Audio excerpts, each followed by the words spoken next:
ہمارے ساتھ موجود ہیں سابق وزیر اعظم شاہد خاقان عباسی صاحب. عباسی صاحب بہت شکریہ. عباسی صاحب, ایک انجم ڈار کا کلیم کیا گیا اور پھر ظاہر کعبے موسوی نے اس کو الیجڈ کہہ دیا کہ جی مبینہ طور پر تھا, مگر شہزاد اکبر صاحب نے کہا کہ آپ کا جرمنی کا صدر ہے, $25 ملین کی آفر نواز شریف صاحب کی طرف سے 2012 میں کہ پیچھے ہٹ جائیں. کیا معاملہ ہے, آپ کا کیا ورژن اس حوالے سے؟ دیکھیں, بالکل انتظار مت کریں, انجم ڈار کے خلاف پرچہ درج کرائیں, اس کے خلاف حد تک عزت کیا کریں, جو بھی کرنا ہے آپ نے. اگر 2012 میں یہ موسوی صاحب جو ہیں ان کو آفر ہوئی ہے تو ان کو اسی وقت پولیس کے پاس جانا چاہیے تھا یا نیب کو بتانا چاہیے تھا, نیب کارروائی کرتے. یہ مذاق خیز باتیں کرنے سے بات نہیں بنے گی. میں آج بھی کہتا ہوں فوری طور پہ ایک دن کا بھی انتظار مت کریں. انجم ڈار کے خلاف جو بھی وہ آدمی ہے, میں تو ان کو نہیں جانتا ہوں, ایک دم پرچہ درج کیا جائے, کارروائی کی جائے. یہ 8 سال کا انتظار کیوں کیا ہے؟ نہیں, مگر شہزاد اکبر صاحب کہہ رہے ہیں کہ موسوی نے لندن میں بیٹھ کر آپ پر الزام لگایا تو آپ لندن کی عدالت میں ان کے خلاف شریف خاندان کرے کیس. اس نے شہزاد اکبر صاحب کے بارے میں فرمایا ہے تو شاید پرچہ شہزاد اکبر صاحب کو کرنا چاہیے اگر اس کی باتیں جھوٹی ہیں تو. میں نے وہ عرفان ہاشمی صاحب کا مجھے کلپ بھیجا ہے کسی نے, تو جو اس نے باتیں کی ہیں اس کو ذرا دیکھ لیں کہ ان باتوں میں حکومت کے بارے میں وہ کیا باتیں کر رہا ہے. یہ عجیب سا معاملہ بنا ہوا ہے. حقیقت یہ ہے کہ آپ نے $65 ملین خرچ کر دیا, یعنی یہ اس زمانے کے حوالے سے یہ کوئی میرا خیال ہے 6.5 ارب روپیہ بنتا ہے جو حکومت پاکستان کا خرچ کیا گیا صرف ایک شخص کو کے خلاف مواد ڈھونڈنے کے لیے. اور آج 20 سال گزرنے کے بعد آپ کو ایک پیسے کا بھی آپ کے پاس ثبوت نواز شریف کے خلاف نہیں ہے. یہ ساری حقیقت ہے براڈ شیٹ کی. اس کے بارے میں کوئی بات نہیں کرے گا, کبھی ادھر سے جوڑتے ہیں کبھی ادھر سے جوڑتے ہیں. میں یہ سننا چاہوں گا کہ اس 6.5 ارب روپے کے بعد کیا موسوی نے نیب کو نواز شریف صاحب کے بارے میں کوئی بھی ثبوت دیا ہے؟ میرا تو یہ سوال ہے, بڑا سیدھا سا سوال ہے.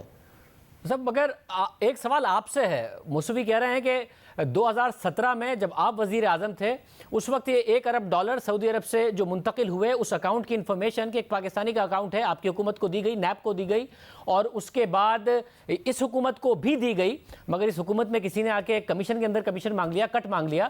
مگر آپ کی حکومت اس وقت کوئی کارروائی کیوں نہیں کی؟ نیب نے آپ کو بتایا, آپ کے علم میں یہ بات آئی تھی؟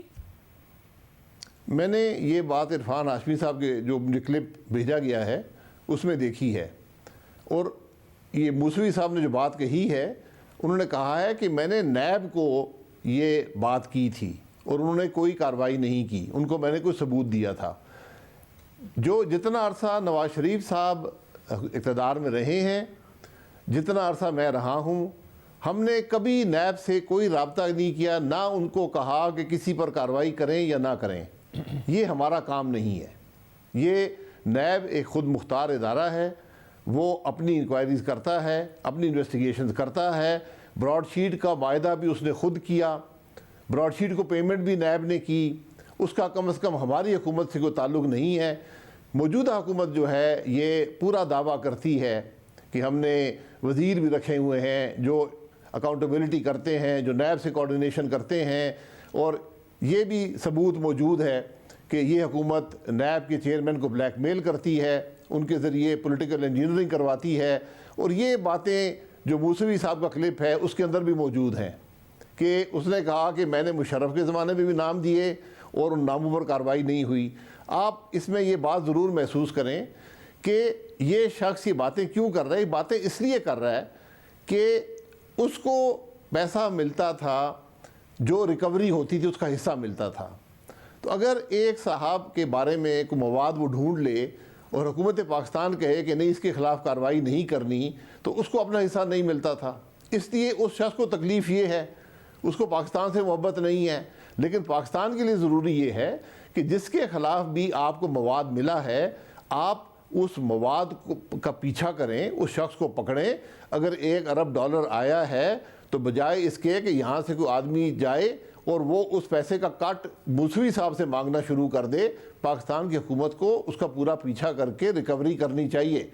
یہی اکاؤنٹیبلٹی ہوتی ہے. مگر مجھے بتائے گا کہ اب موسوی صاحب ایک دعویٰ کر رہے ہیں, اس حکومت کو چیلنج کر رہے ہیں کہ میں اپنی طرف سے یہ اجازت دیتا ہوں کہ اس فیصلے کو پاکستان کی عوام کے سامنے رکھا جائے تاکہ شریف خاندان کے دعووں کی بھی حقیقت سامنے آ جائے گی, اور یہ جو حکومت دعوے کر رہی ہے, شہزاد اکبر صاحب دعوے کر رہے ہیں, اس کی حقیقت بھی پاکستان کے عوام کے سامنے آ جائے گی. اگر آپ سمجھتے ہیں آپ لوگ درست ہیں تو آپ بھی اس مطالبے کی ہاں میں ہم ملائیں گے کہ ہاں جی عدالتی فیصلہ عوام کے سامنے رکھ دیا جائے جو لندن کی عدالت نے نیب کے حوالے سے دیا.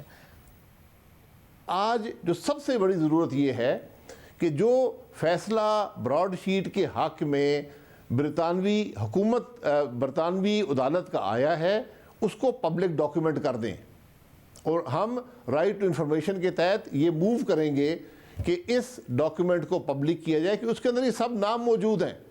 یہ ڈاکیومنٹ, یہ رپورٹ ہے, یہ نیب کے پاس پہلے سے موجود ہے, اور آج یہ اس عدالت کی کارروائی کا حصہ بھی بن چکی ہے. جب وہ عدالت کی کارروائی پبلک ہوگی تو آپ کے سامنے یہ نام آئیں گے کہ کون سے وہ نام ہیں جن کے بارے میں کوئی ثبوت یا کوئی مواد جو ہے وہ موسوی صاحب نے پیدا کیا ہے. یہ بڑا ضروری ہے کہ یہ نام سامنے آئیں اور ان ناموں کے خلاف کارروائی کی جائے. میں تو اس کے حق میں ہوں. آج اس مسئلے کا حل یہی ہے. کبھی ڈار نے دے دیا, کبھی فلانے نے فون کر دیا, وہ موسوی صاحب کے بیانات بھی بدلتے رہتے ہیں, حکومت کے بیانات تو الحمدللہ روز بدلتے ہیں.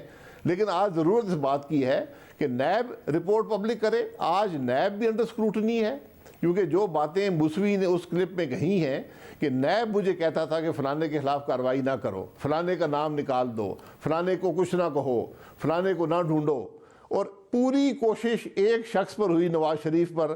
ایک پیسہ نواز شریف کے بارے میں نہ موسوی نے بات کی ہے. کبھی کہتے ہیں سعودی عرب سے پیسہ, بھئی سعودی عرب سے پیسہ آیا ہے تو اس کا بندے کا نام بتا دیں کس کو پیسہ آیا ہے. $1 ارب اگر آیا ہے تو بڑی مزہ خیز سی باتیں ہیں. ویسے مگر آپ بھی صرف اتنا بتا دیں کہ 2017 میں آپ کے علم میں یہ بات نیب نہیں لے کے آیا تھا, آپ کو یہ بات نہیں پتا تھی کہ $1 ارب آیا ہے جس کا موسوی صاحب دعویٰ کر رہے ہیں.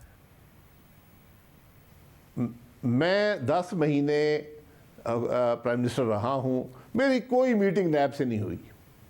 نیب کو میں ایسا ادارہ سمجھتا ہوں جس نے ملک کی ترقی کو مفلوج کر دیا ہے, ملک کی سیاست کو تباہ کر دیا ہے, لوگوں کو توڑا اور خریدا ہے. میں اس ادارے سے نہ کبھی میٹنگ ہوئی ہے نہ کبھی کرنا چاہتا ہوں. تفتیشیں میرے خلاف بہت کی ہیں, عدالتی کارروائی بھی جاری ہے, وہ میں مقابلہ کر لوں گا. لیکن یہ ادارہ آج خود بتائے, ریکارڈ ان کے پاس ہے. اگر حکومت کو ریکارڈ آیا ہے, مجھے اس کا علم نہیں ہے, وہ بھی ریکارڈ سامنے رکھیں. اور سب سے بڑی ضرورت آج یہ ہے, سب سے بڑی ضرورت شاہزیب صاحب یہ ہے کہ جو عدالتی فیصلہ برطانوی جج نے کیا ہے وہ پاکستان کے عوام کے سامنے رکھ دیا جائے. وہیں سے دودھ کا دودھ اور پانی کا پانی ہو جائے گا. اور میں وزیر اعظم صاحب کو چیلنج کرتا ہوں کہ بجائے یہ بیانات کرنے کے اور تقریریں اور NRO اور اس قسم کی بیہودہ باتیں کرنے سے بہتر یہ ہے کہ اس فیصلے کو کل صبح عوام کے سامنے کر دیں. وہیں سے حقیقت کا علم سارے ملک کو ہو جائے گا. یہ عام بات ہے, موسوی صاحب نے بھی مطالبہ کیا ہے, آپ بھی کر رہے ہیں. دیکھتے ہیں حکومت اس حوالے سے کیا کرتی ہے تاکہ عوام کے سامنے ساری حقیقت کھل کر آ جائے. آپ یہ بتائیے, آپ اب وطن واپس آئیں لندن سے, اور آپ کی نواز شریف صاحب سے ظاہر ہے وہاں بات ہوئی ہوگی. DGISPR کا اس دوران بیان آیا اور انہوں نے کہا کہ فوج کو اس سارے معاملات سے الگ رکھیں, ہم سیاست میں بالکل بھی مداخلت نہیں کر رہے ہیں اور نہ ہی ہم چاہتے ہیں. نواز شریف صاحب کنونسڈ ہیں اب اس بات سے, اور آپ کا آئندہ بیانیہ کیا حکومت کے خلاف ہوگا, جو اداروں کے حوالے سے بیانیہ تھا اس میں فرق ہوگا, یا کنونس نہیں ہے؟ دیکھیں, ہم نے جو بات کی ہے وہ سابقہ جو معاملات ملک کے اندر رہے ہیں, خاص طور پر 2018 کے الیکشن کے حوالے سے ہم نے بات کی ہے کہ وہاں پر کیا ہوا, اس کے کون ذمہ دار ہیں, اور اس الیکشن میں دھاندلی کی وجہ سے آج جو ملک کے اندر خرابیاں ہیں ان کا کتنا بڑا اثر ہے. یہ بات ہم نے کی ہے. اگر DGISPR نے یہ مناسب سمجھا ہے کہ یہ ضروری ہو کہ وہ یہ کہیں کہ فوج ملک کی سیاست میں مداخلت نہیں کرتی, تو یہ بہت اچھی بات ہے. میں فوج کی بات کو فیس ویلیو پر قبول کرنا چاہتا ہوں, لیکن یہ عملاً ان کو ثابت کرنا ہوگا کہ جو ہماری 73 سال کی تاریخ ہے وہ ہم نے بدل دی ہے, اور اس کے بعد فوج سیاست میں مداخلت نہیں کرے گی. یہ میں یہ سمجھتا ہوں کہ ملک اور یہی پی ڈی ایم کی بھی ڈیمانڈ ہے, یہی پاکستان مسلم لیگ نون کی ڈیمانڈ ہے, یہ ہر پاکستانی کی ڈیمانڈ ہے کہ ملک آئین کے مطابق چلے, ہر ادارہ اپنے حدود کے اندر رہ کر کام کرے, اور یہی اس کے علاوہ کوئی طریقہ نہیں ہے ملک کی ترقی کا. صاحب اب یہ ظاہر ہے آپ لوگ ویلکم بھی کر رہے ہیں بیان کو, اس کے بعد یہ بھی کہہ رہے ہیں کہ عملی طور پر ثابت کریں. آپ ملک کے وزیر اعظم رہے ہیں, اپوزیشن بھی آپ نے ایک لمبا عرصہ کی ہے, ایسا کیا ہوگا, وہ کیا کرائٹیریا ہے جس کے تحت آپ کہیں گے کہ ہاں جی اب ہم کنونسڈ ہیں کہ جو بات کہی گئی تھی اس پر عمل بھی ہو رہا ہے اور اب مداخلت نہیں ہو رہی؟ دیکھیں شہزاد صاحب, جس طرح میں ہمیشہ کہتا ہوں, کرپشن آپ پیسہ بنا سکتے ہیں, آپ پیسہ چھپا نہیں سکتے. تو سیاست میں مداخلت آپ چھپانے کی کوشش جتنی کریں وہ نظر آتی ہے, وہ فیصلوں میں نظر آتی ہے, وہ عملاً نظر آتی ہے, ملک کے جو معاملات چل رہے ہوتے ہیں. یہ کوئی ڈھکی چھپی بات نہیں ہے. جو اس ملک کی سیاست میں رہا ہو اس کو بخوبی اندازہ ہوتا ہے کہ کون سے فیصلے کے اندر کیا مداخلت ہے, کون سے عمل میں کیا مداخلت ہے. تو یہ چیزیں نظر آ جائیں گی. میں آپ کو آج سے 3 دن پہلے کی بات کر رہا ہوں کہ ہمارے 3 MNAs کو رابطہ کیا گیا اسٹیبلشمنٹ کی طرف سے کہ آپ استعفے نہ دیں. تو یہ باتیں جو ہوتی ہیں یہی ثبوت ہوتی ہیں کہ جو فوج ہے, اسٹیبلشمنٹ ہے, یہ حصہ لے رہی ہے سیاست میں, اس کا انٹرسٹ ہے سیاست میں. وہ کیوں ہے, کیسے ہے, یہ معاملات سب کے سامنے ہیں. اور آج ملک کی خرابی کی بنیاد جو ہے یہ مداخلت ہے, الیکشن میں مداخلت ہے. جب تک ہم اس کو ختم نہیں کریں گے تو میں سمجھتا ہوں کہ ملک ترقی نہیں کر سکے گا. اور بڑی خوش آئند بات ہے اگر DGISPR نے کر دی ہے, وہ نمائندگی کرتے ہیں فوج کی سوچ کی, فوج کے فیصلوں کی, تو بہت خوش آئند بات ہے. لیکن یہ وقت بتائے گا کہ عملاً یہ اس پر بات چلتی ہے یا نہیں چلتی. بہت شکریہ. سابق وزیر اعظم شاہد خان عباسی صاحب ہمارے ساتھ موجود تھے. موسوی صاحب کے بعد اب نون لیگ کی طرف سے شاہد خان عباسی صاحب نے بھی حکومت سے کہا ہے کہ جو لندن میں عدالت کا فیصلہ آیا ہے برطانیہ میں, اسے عوام کے سامنے رکھا جائے تاکہ سب کچھ عوام کے سامنے حقیقت آئے. اب حکومت کیا کرے گی, حکومت کے پاس فیصلہ ہے, رکھے گی یا نہیں رکھے گی, یہ بڑا اہم سوال ہے.